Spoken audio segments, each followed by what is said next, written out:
Hey, and welcome back to the Psychedelic Podcast by Third Wave. Today, I am speaking with Dr. Matthew Johnson, professor of psychiatry at Johns Hopkins University. It's the first funding by the U.S. government for a therapeutic study to administer a classic psychedelic for therapeutic reasons. Since that earlier era, that ended in the late 60s, early 70s, more important than this study that me and my colleagues are going to run is that I think it's a signal to young scientists that there's a future in this area, because it's obviously not going to be the last funding for administering a psychedelic for therapeutic reasons by the government.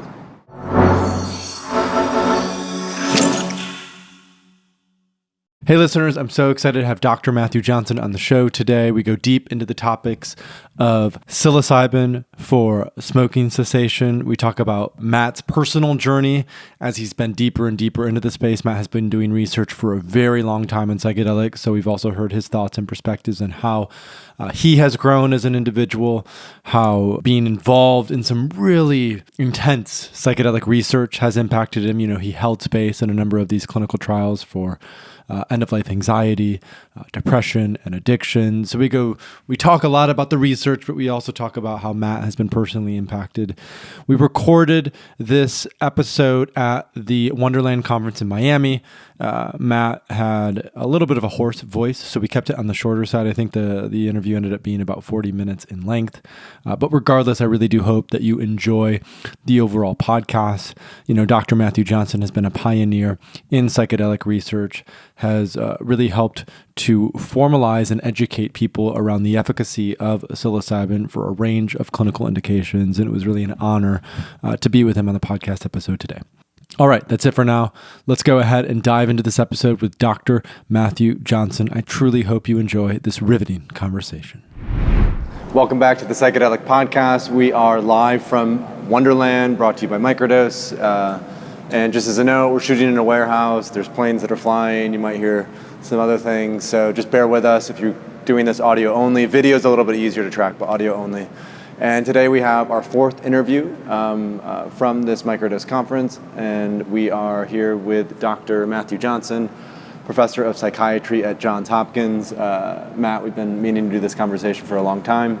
Matt's voice is, he's been having a good time, he's a little talked out. So we're going to keep this opener a little more brief, get into some juicy questions right away, and then we'll have a part two that will come at some point where we can allow things to be fleshed out a little bit more. So, Matt, what I'd love to start is just a little bit about, I feel like you have likely changed so much as a result of all of this research that you've been involved with at Johns Hopkins. And I'd love if you could just sort of reflectively track from when you first started doing this research in 2004. 2004 to where you are now as a person 18 years later. How have you yourself grown and evolved by being a pioneer in this psychedelic research world?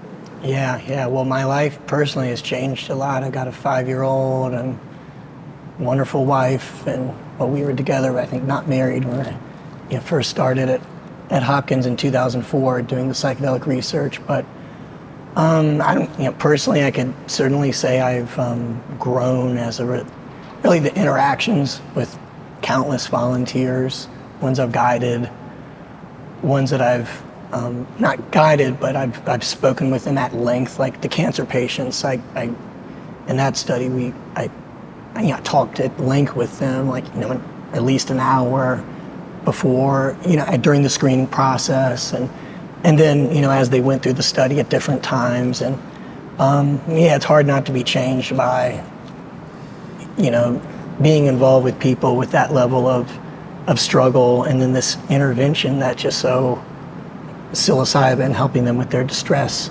about their cancer. It's just, nothing works for everyone, but gosh, so many people, the majority were so substantially benefited. It's very moving. And it's not about, of course, what psilocybin does or doesn't. It's the fact that it's these psychedelic sessions allow people to just access really important human material. People come into grips with having those discussions with their family that they hadn't had in the face of a potentially, or in sometimes a frankly terminal illness. So yeah, that's, and just my understanding of the nature of psychiatric disorders has just radically evolved. I mean, it might be just an extension of where I leaned before, but I mean, the DSM or the psychiatric Bible being just purely descriptive, and there's just so much bullshit in terms of like how we label things. I mean, it's a necessary evil for, a lot of reasons in the practice of psychology and medicine, but I don't know. Another thing related to that is the line between what we call healthy normal, like someone in a study that's not seeking treatment for whatever, depression, addiction, versus someone in a therapeutic study that has one of those disorders. This is just, it's all the same. I mean, I remember working with like long-term meditators, like people with thousands of hours under their belt, and you think, oh, these are the people that have done all their inner work and everything. It's like, whatever. You get a high dose of psilocybin, it's like you're crying about being the second child and your parents, it's like, you just go right to the bottom. And so humans are humans. Everyone has some degree of trauma if you've lived long enough. And I don't know, it's just humbling kind of, seeing how some of those, it kind of brings you to the big picture.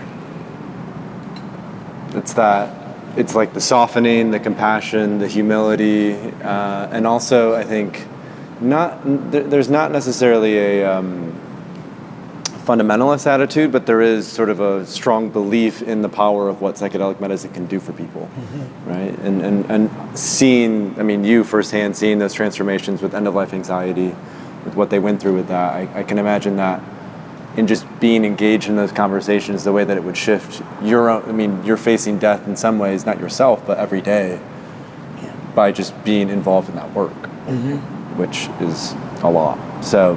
And it reminds you that like we all are really facing death at some point, I mean, it could happen 10 minutes from when I cross the street to get back to the venue of the conference. It could, hopefully it's in whatever, what do I got left? I don't know, maybe 50 years, I don't know. Like if I'm really, really lucky, but yeah, it's gonna happen for sure. It's gonna happen. So one of the big announcements over the last, I want to say year to year and a half, I can't remember the exact timing of it, you will know more about this, is the NIH is funding or has funded a clinical trial to treat nicotine addiction with psilocybin, which I believe is the first clinical trial funded by the NIH for psychedelics in over 50 years.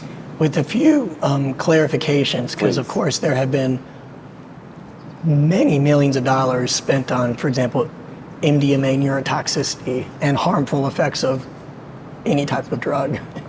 So in terms, it's the first funding by the US government for a therapeutic study to administer a classic psychedelic for therapeutic reasons.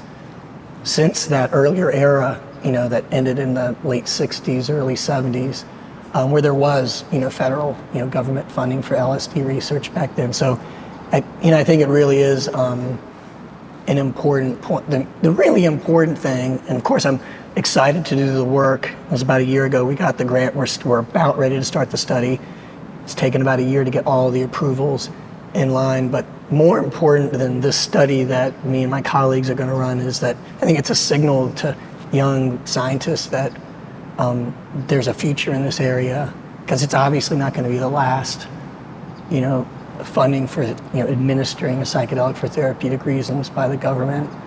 And I heard stuff when I was when I first kind of jumped into this area, different mentors saying, "Oh gosh, you've got such a good pedigree so far. Like, you're on this great trajectory. You want to go into this? Like, don't fuck it up. What are you doing with this psychedelic thing?" And so I had to, kind of push past that, and also hedge my bets, because I had a career in other science, like addiction-related science, not involving psychedelics, behavioral economics, understanding the decision-making that goes along in addiction, different addiction treatments. But that kind of, I was truly interested in that stuff, but frankly not as much as the psychedelics, but that kind of kept me afloat. And so I basically have had in one sense two careers for the last couple of decades.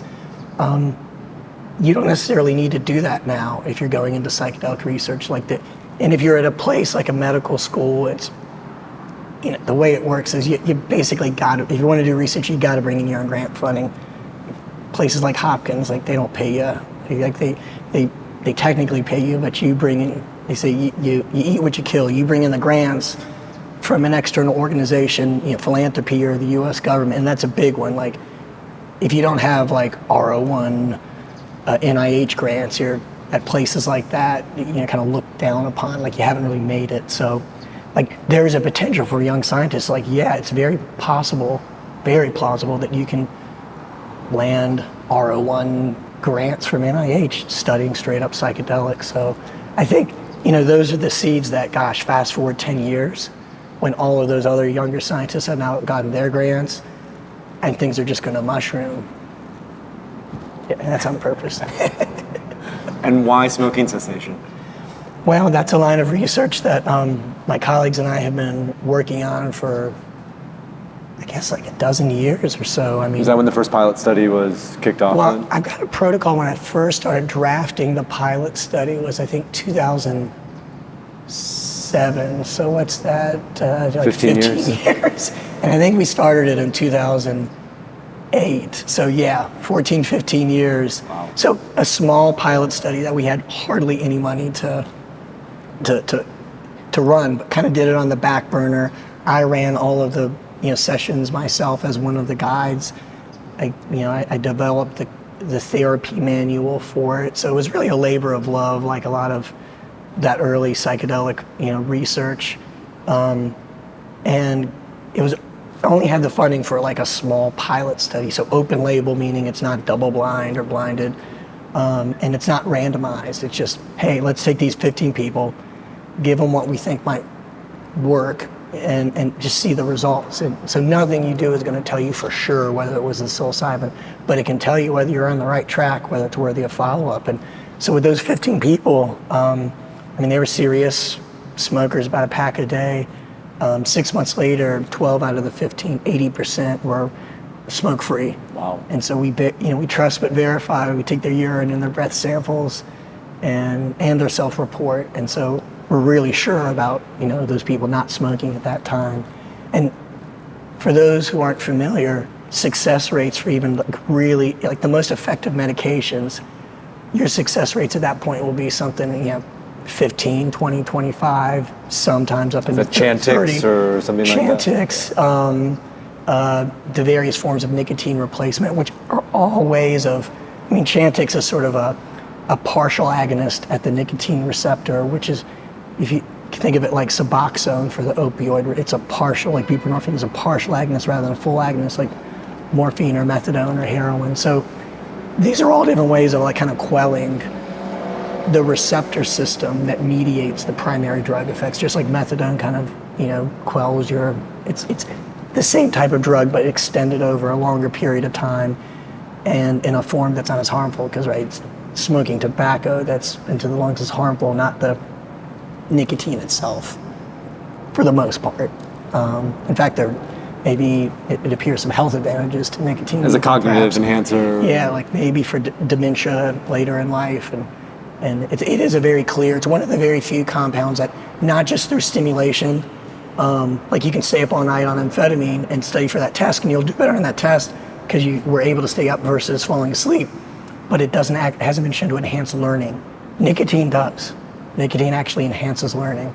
The acetylcholine system, the nicotinic acetylcholine receptor, it's one type of acetylcholine receptor. It mediates learning. So, in fact, this kind of conversation reminds me of, it's part of the talk therapy in preparing people is like, hey, there's good things about smoking, there's bad things about smoking. Let's like not lie to ourselves, let's get it on the table. It's like, oh, I like smoking, it helps me meet friends, you know, I like to take a break at work. And so then you can like explore different, like, okay, do you ever just take a walk around work? You can do that too. What about different ways to meet new people? And just kind of explore that stuff. It's also culturally interesting, Europeans versus Americans. Europeans, a lot of people smoke casually 1 or 2 a day, right, or on the weekend they may have that, whereas in America it's very much seen as a blue collar, right, very negative health impacts. You know, there's a lot more divisiveness in a way around that compared to Europe. In fact, a couple of scientists that I know say they picked up smoking when they were in, a university earlier in their training in Europe, and like they were like, that's how you meet people. Like you go to the pub and you ask for a smoke. cigarette. Yeah, and you enjoy it. Yeah. So the success rates, to that first study were like really high. So we were able to get funding from the Hefter Research Institute to do a much larger, an 80-person study that we've recruited the last people into it, but it's still going to be about a year before we have the final results. We'll have the first round of results in 6 months. That's our primary outcome measure. So around then, hopefully we'll have a better idea of how it's doing. And I should say the current study, that randomized study, it's an open label, but a randomized study, so it's not a double-blind study. I actually thought that was the next best thing, and I think we need more of this in psychedelic science. Like, there is no one perfect study design. They all complement, and the real answer doesn't come through any meta-analysis, even though there's value there, but it's like a thinking person looking at the different types of studies and just triangulating against, using their wisdom and their experience to figure out what the data is telling them in aggregate. And so I thought the next best step, really, to even convince myself that this was really working as good as I hoped it was hey, take people that are willing to do whatever, psilocybin or nicotine patch in this case, and randomize them to either group. And we had some clever parts of the design, because understandably people might be interested in the shiny new thing. I would, the psilocybin that we hope is going to be much better, but the other is an approved. The nicotine patch definitely works better than placebo patch. It helps people, but your success rates might be 20% versus 10%. Hey, I'll take 20 over 10, but tons of room for improvement. So it's like this gold standard, or a known standard, I should say, versus the shiny new thing. And so we allow the nicotine patch group after 6 months to cross over, in other words, to get a psilocybin session, whether or not they've quit. So anyway, we've had to design it because we don't want differential dropout, because you're told, unlike a blinded study, you're told, once you're randomized, you're in the whatever group. Sure. Now, this type of study design is more common with psychotherapy, where blinding isn't possible. And thousands of research papers and a really good knowledge base has been built upon that, right, all without blinded research. We know a lot about things like dialectic behavior therapy, cognitive behavioral therapy for all kinds of different disorders, like prolonged exposure therapy for PTSD. None of that is based on blinding. So not to say blinding doesn't have value, and I've conducted dozens of blinded studies. So, and the other thing to keep in mind with blinding, more so with psychedelics than other compounds, a lot of people don't realize this, and it hits home to me because I've been in dozens and dozens of sessions as a guide with people. It's a weird thing when you say you need to prepare people and you really, like high dose psilocybin, you might think you're going to die. This might be the most frightening. And I tell people, I've had military vets with combat experience that say, this has replaced combat as the most intense experience of my life. I've never been in combat, so that's just so humbling to me. So I share that with people, how do you express the ineffable? Well, you can at least try. And so that's, you use methods like that. So you go through this, heavy thing, but we're going to be the ones holding your hand through it, and when you think you might be, so it's this heavy, unlike anything, else. And then you say, oh yeah, well, but it could be a placebo, or it could be, and then on that day, it's been a half hour. Am I feeling something? Maybe not. An hour later, oh God, no, I'm not feeling anything. Then there's frustration and kind of. That's not going to happen in clinical practice. It's today we're giving you 25, 30, whatever milligrams of psilocybin. And it'll be delivered. Yeah, and if you don't feel anything, that's very unusual.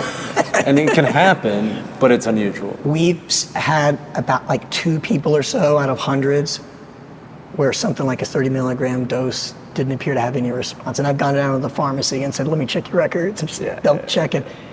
Who knows, something about serotonin receptor density, or something about psychological defensiveness, or maybe those are two sides of the same coin. But yeah. So, but it's very rare, but you're pretty much guaranteed, 30 milligrams of psilocybin, yep. Which is equivalent to 7 grams of dried mushroom? Based on and the caveat is there's so much variability, of course, but based on I think the most relevant data with Psilocybin cubensis, which is the most common type, of course, in the illicit market, about 5 dried grams, which is right at what, Terence McKenna called the heroic dose, which is nothing to be taken lightly, to put it mildly. And so it creates a weird thing with these double-blind sessions where you're modeling something that's just very different in quality than what you're going to get. You're not going to have someone guessing for like an hour.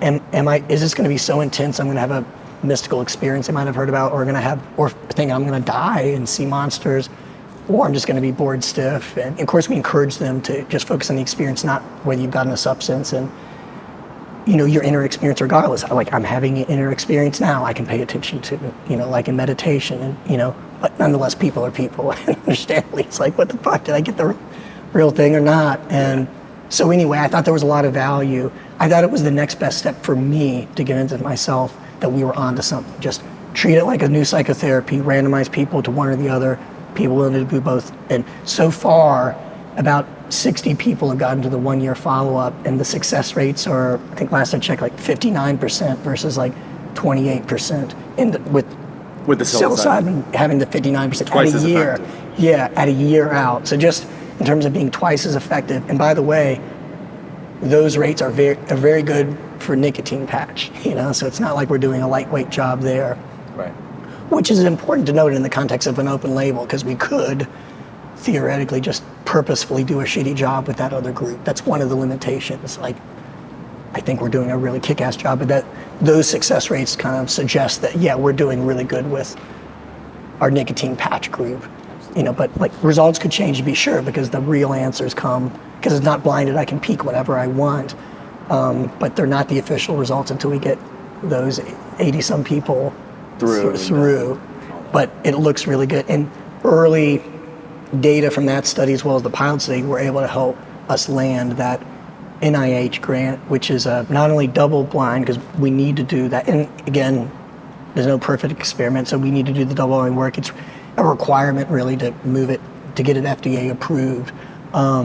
So it's a multi-site double-blind study. So with Michael Bogenschutz at New York University and Peter Hendricks at University of Alabama, Birmingham, who are just, they're at the very, very, if I had to list 5 of my, most trusted, best, most knowledgeable colleagues, but also just like good people that you can trust. Like, they're in that very, very top group in the field. They're just excellent scientists who have worked with psilocybin. So Michael in the context for alcohol use disorder, and Peter in the context of cocaine use disorder, cocaine addiction. So, and I should say Peter is also just known also for his work in smoking.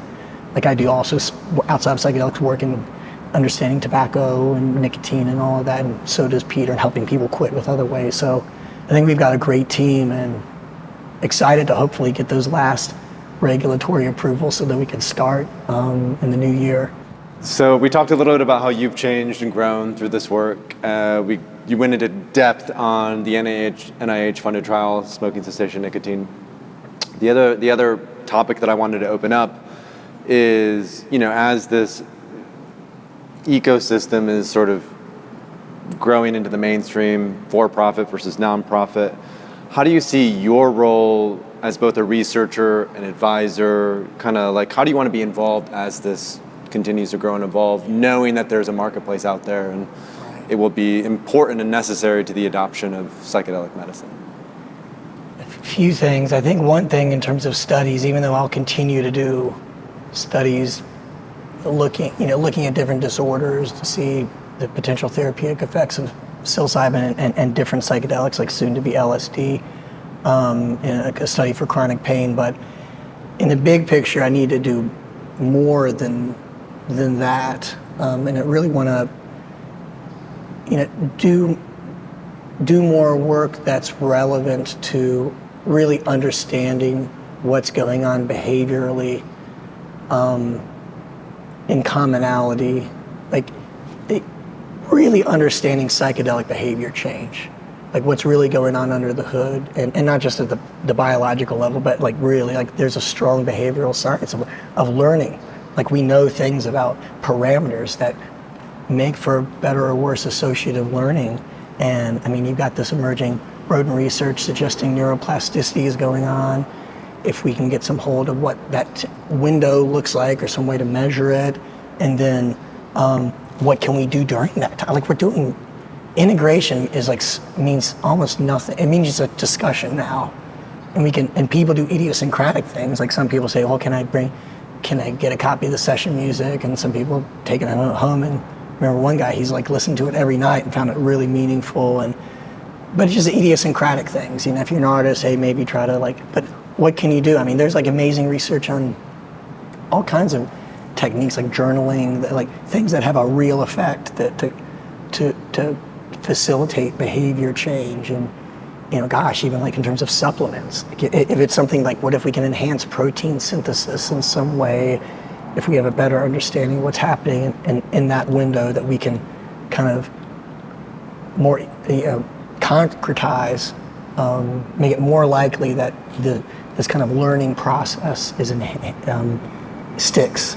So stuff in that flavor. And then I also see a big role, and I've been trying to speak more about it recently, and just kind of letting people know about some of these like big picture things that are like risks, like not like, you know, high blood pressure or like schizophrenia and bad trips, but just, you know, watch out for the like the sexual boundaries thing, especially as it's moving into clinical practice and how you navigate that. And like there will be, and I think one of the speakers at the conference here yesterday reminded folks, like there's some really staggering, you know, really discouraging data on just the rates of sexual inappropriate, like, you know, therapists outside of psychedelics having sexual relationships with patients.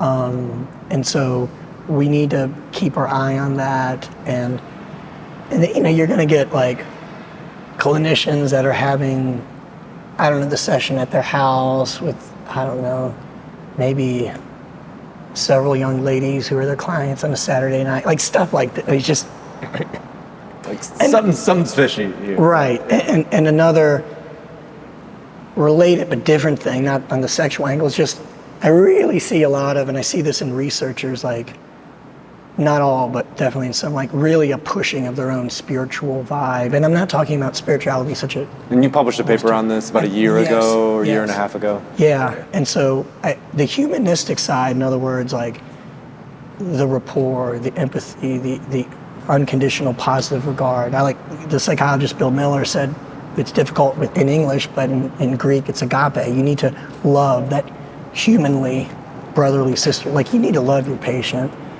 You know, that's confusing in our language because, of course, sexual, you know, love is something you want to avoid. But you need to care for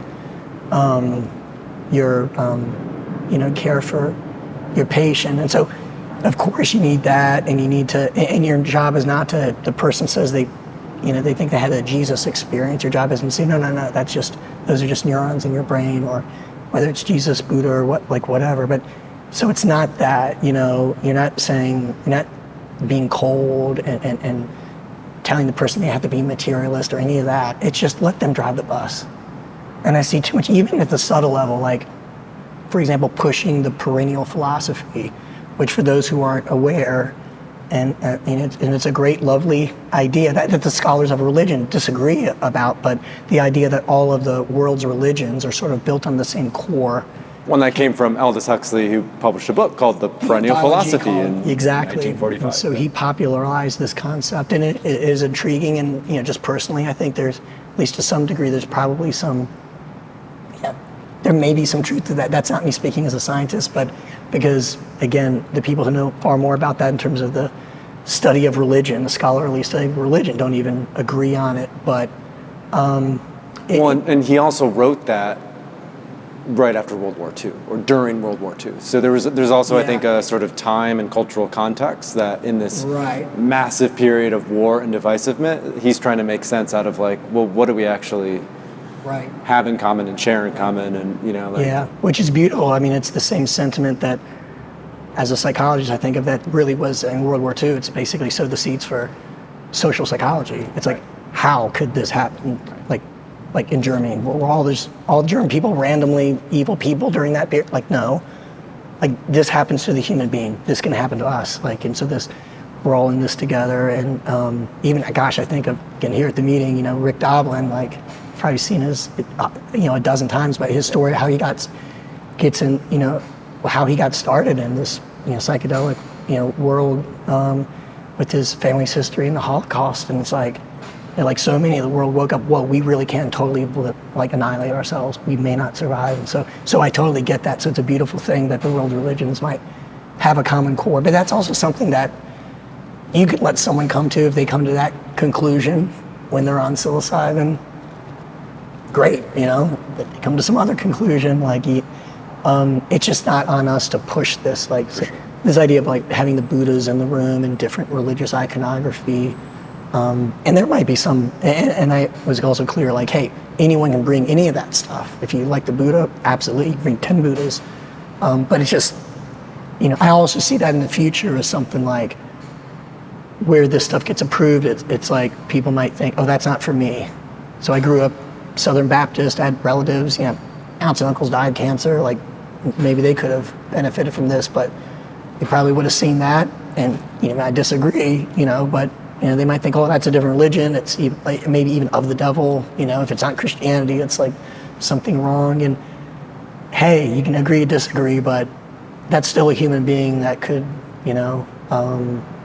very likely benefit from this. And if it's like Richard Dawkins, an atheist, it's I've seen atheists benefit from this.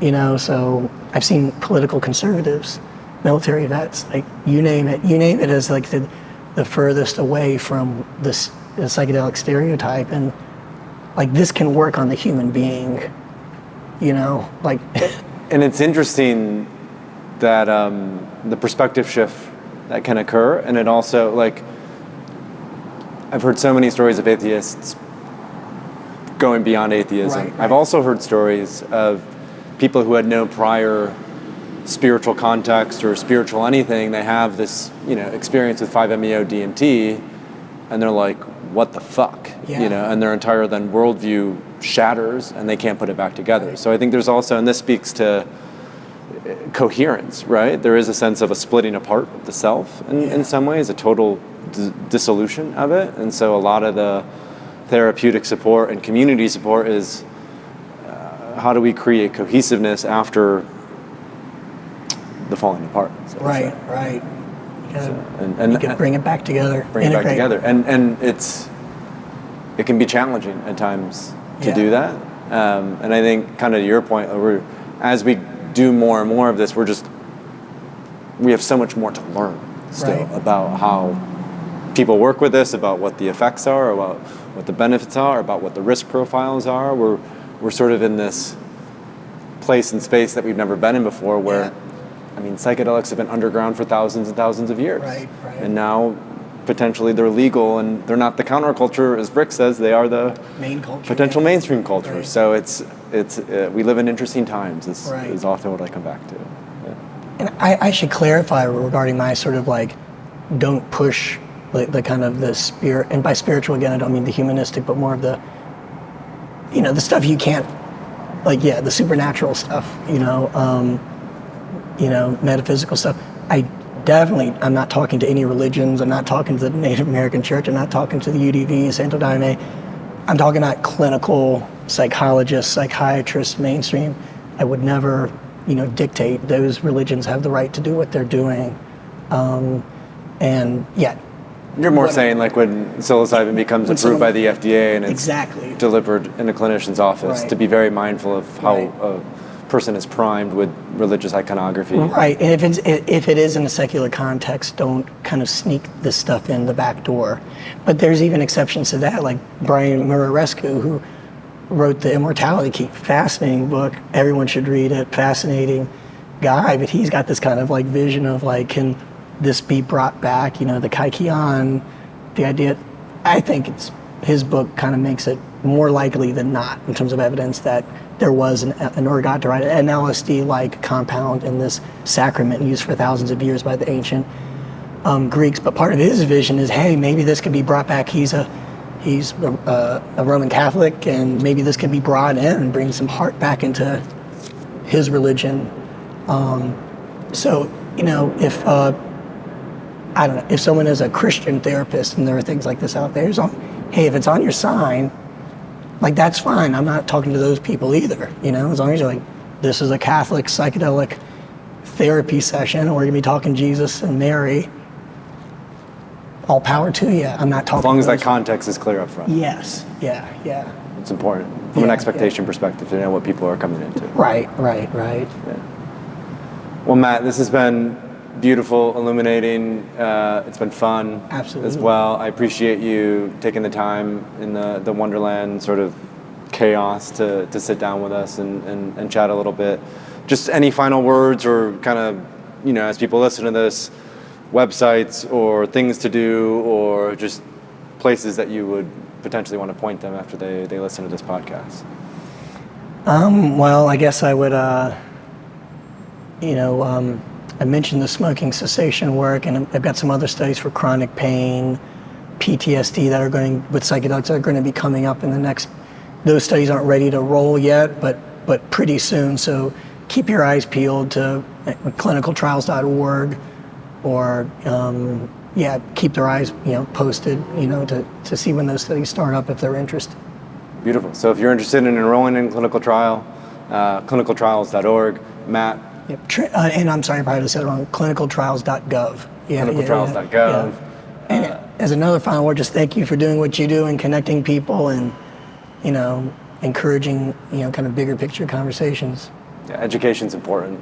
Community's important. One of the things that to our conversation that I've really been mindful of or aware of is the importance of providers and being able to find a qualified, ethical, trained provider that you can work with. And that is really becoming quickly our focal point, is how can technology and a really trustworthy provider network help to ensure that this is properly integrated, because we are in this sort of brave new world, and it requires all hands on deck. And we got to go deep into the research element today, and there's so much with decrim and state by state. Like, it is a symphony that we're sort of existing within. Absolutely. Thanks so much for watching. If you want to stay up to date on the third wave of psychedelics, subscribe to this channel and visit thethirdwave.co, where you'll find plenty of free resources on intentional and responsible psychedelic use.